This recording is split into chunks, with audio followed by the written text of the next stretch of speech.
CM DCM ಬಂದರೂ ಕೂಡ ಪ್ರಚಾರಕ್ಕೆ ಬರ್ತಾ ಇಲ್ಲ ಕೈ ಮುಸ್ಲಿಂ ಮುಖಂಡರು. ಸಿಎಂ ಡಿಸಿಎಂ ಪ್ರಚಾರಕ್ಕೆ ಬಂದರೂ ಸುಳಿಯದ ಎಂಎಲ್ಸಿ ಅಬ್ದುಲ್ ಜಬ್ಬಾರ್. ದಾವಣಗೆರೆ ದಕ್ಷಿಣ ಕ್ಷೇತ್ರದ ಟಿಕೆಟ್ ಆಕಾಂಕ್ಷಿಯಾಗಿದ್ದಂತ 5 ಮುಖಂಡರು ಸಿಎಂ ಬರ್ತಾ ಇದ್ದಾರೆ ಪ್ರಚಾರ ಮಾಡಕ್ಕೆ, ಡಿಸಿಎಂ ಬರ್ತಾ ಇದ್ದಾರೆ. ಆದರೆ ಕಾಂಗ್ರೆಸ್ನ ಕೆಲವೊಂದು ಮುಸ್ಲಿಂ ನಾಯಕರು ಬರ್ತಾ ಇಲ್ಲ. ಎಂಎಲ್ಸಿ ಅಬ್ದುಲ್ ಜಬ್ಬಾರ್, ಮೊಹಮ್ಮದ್ ಖಾಲಿದ್ ಹಾಗೂ ಸಾದಿಕ್ ಪೈಲ್ವಾನ್, ಮೊಹಮ್ಮದ್ ಸಿರಾಜ್, ಅಯ್ಯೂಬ್ ಪೈಲ್ವಾನ್ ಟಿಕೆಟ್ ಆಕಾಂಕ್ಷಿಗಳಾಗಿದ್ರು. ಆದರೆ ಇಲ್ಲಿ ಕೊನೆಯ ಕ್ಷಣದಲ್ಲಿ ರಾಜ್ಯ ಸರ್ಕಾರ ಸಮರ್ಥ ಶಾಮ್ನೂರಿಗೆ ಟಿಕೆಟ್ ಕೊಟ್ಟಿತ್ತು.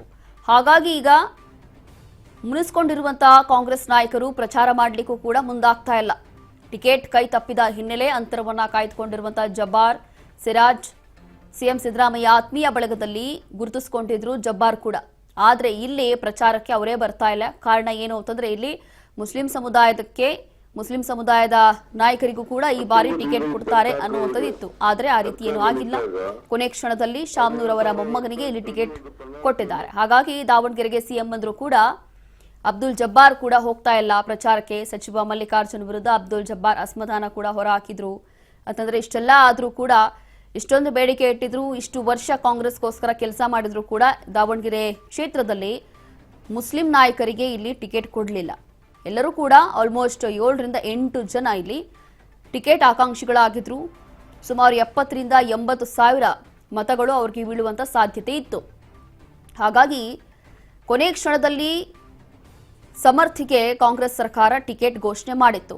ಹಾಗಾಗಿ ಪ್ರತಿ ಬಾರಿ ಸಿಎಂ ಸಿದ್ದರಾಮಯ್ಯ ಯಾವಾಗೆಲ್ಲ ಟಿಕೆಟ್ ಘೋಷಣೆ ಆಯಿತು ಅದಾದ ನಂತರ ಸಿಎಂ ಹೇಳಿದ್ದು ಎಲ್ಲವೂ ಕೂಡ ಪದ್ಧತಿ ಪ್ರಕಾರ ಕಾಂಗ್ರೆಸ್ ಹೈಕಮಾಂಡ್ ಇದನ್ನ ನಿರ್ಧಾರ ಮಾಡಿಕೊಂಡಿದೆ. ಪದ್ಧತಿ ಹೇಗಿದೆ, ಶಾಮ್ನೂರ್ ಶಿವಶಂಕರಪ್ಪ ಅವರು ನಿಧನರಾದ್ರು, ಅದಾದ ನಂತರ ಅವರ ಕುಟುಂಬದಲ್ಲೇ, ಅವರ ಫ್ಯಾಮಿಲಿಯಲ್ಲೇ ನಾವು ಟಿಕೆಟ್ ಕೊಡಬೇಕಾಯ್ತು.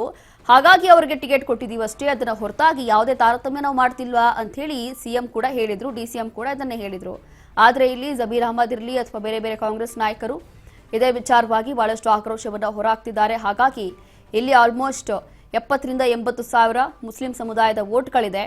ಈ ವೋಟ್ಗಳನ್ನು ಹೇಗೆ ಇವರು ಹಿಡಿದಿಟ್ಕೊಳ್ತಾರೆ ಅಥವಾ ಏನ್ ಮಾಡ್ತಾರೆ ಅಂತ ಹೇಳಿ ಗೊತ್ತಿಲ್ಲ. ಆದರೂ ಕೂಡ ಖುದ್ದು ಸಿಎಂ ಹೋಗಿ ಪ್ರಚಾರ ಮಾಡ್ತಿದ್ದಾರೆ. ಮತ್ತೊಂದು ಕಡೆ ವಿರೋಧ ಪಕ್ಷದವರು ಟೀಕೆ ಮಾಡ್ತಿದ್ದಾರೆ.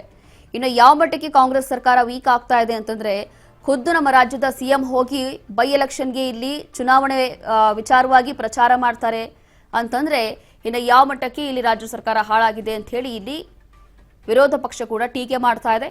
ಇದರ ನಡುವೆ CM Siddaramaiah, DCM DK Shivakumar ಹಾಗೂ ಹಲವು ಕಾಂಗ್ರೆಸ್ನ ಘಟಾನುಘಟಿಗಳು ಈ ರೀತಿಯಾಗಿ ಭರ್ಜರಿಯಾಗಿ ಪ್ರಚಾರದಲ್ಲೇ ತೊಡಗಿದ್ದಾರೆ.